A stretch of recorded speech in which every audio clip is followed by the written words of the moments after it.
So we're diving into a document today that makes a pretty bold claim that Western powers are playing by a completely different set of rules, a dangerous set of double standards, it says. Let's break down exactly what it's arguing. And right out of the gate, this document isn't pulling any punches. It says flat out that its purpose is to show you the other side. The story it claims the mainstream media intentionally leaves out.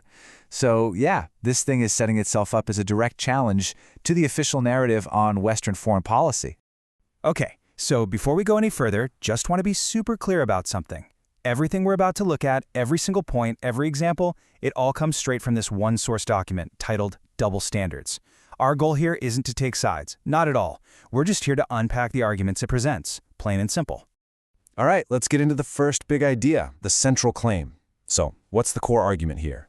What's the one big thing this whole document is trying to get across? Let's dig in. Okay, so here it is, the main argument in a nutshell.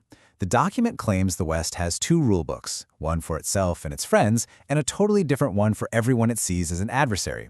And it argues this isn't just some accidental hypocrisy. Nope, it's a calculated strategy. The whole rest of the document is basically the author trying to prove this point one example at a time.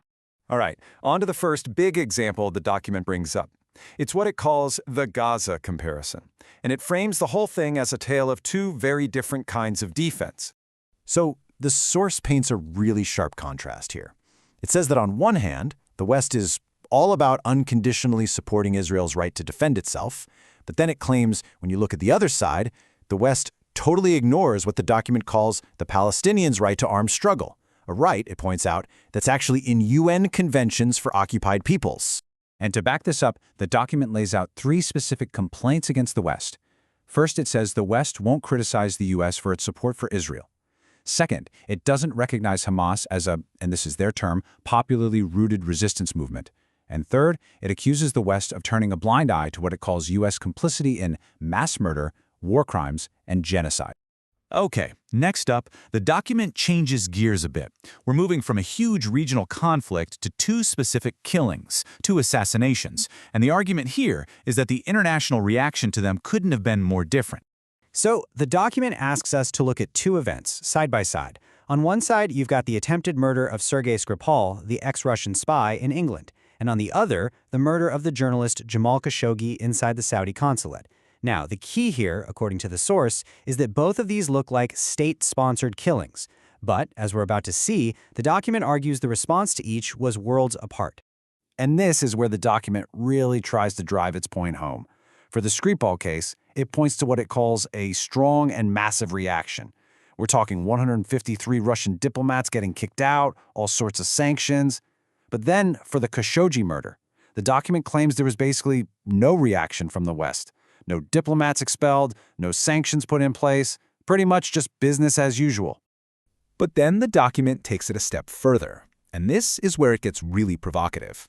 It actually asks, could the reason the West reacted so strongly to the Skripal case be because their own intelligence agencies, like MI6 and the CIA, were somehow involved? Now, the source doesn't say this is a fact, but it floats the idea, suggesting it could have been a setup to justify actions against Russia. Okay, on to the final big comparison in the document, Iraq versus Ukraine. The source takes two of the most significant wars of our time and puts them head-to-head, arguing that how the West responded to each one is maybe the clearest example of this double standard it's been talking about. And this chart really lays out the argument in black and white. According to the document, when the U.S. went into Iraq, there was nothing. No massive support for Iraq, and certainly no sanctions against the U.S. But now, fast forward to Ukraine, the document points to massive military and financial aid, huge sanctions against Russia, and even talk of seizing Russia's money to pay for damages. It's a response, the source argues, that was completely off the table when the roles were reversed. So, that brings us to the final section, the ultimate goal. After laying out all these examples, the document builds to what is, honestly, its most explosive claim. It asks, what's the real endgame here? What is all of this really about? The argument it makes is that all the talk, all the diplomacy, all the media coverage, it's all just a distraction. According to this source, the entire debate has been boiled down to a single, simple, underlying sentence. And there it is, Russia must die. That's the document's final, shocking claim. It's arguing that the real policy of the West isn't about helping Ukraine or containing a threat. It's a blunt, brutal objective: to destroy Russia as a country. This, the source alleges, is the one true goal driving everything else. And it doesn't just leave it at that. The document follows up that shocking conclusion with a very grim warning. It says, you don't crush Russia without being crushed yourself. Basically, that trying to achieve this goal would be a disaster for everyone, including the West. And the whole thing ends on one last chilling question. What is the final body count? By ending there, the source really forces you to think about the human cost of all these geopolitical moves it's described. It's a really provocative way to end a document that, from start to finish, was designed to make you question the official story.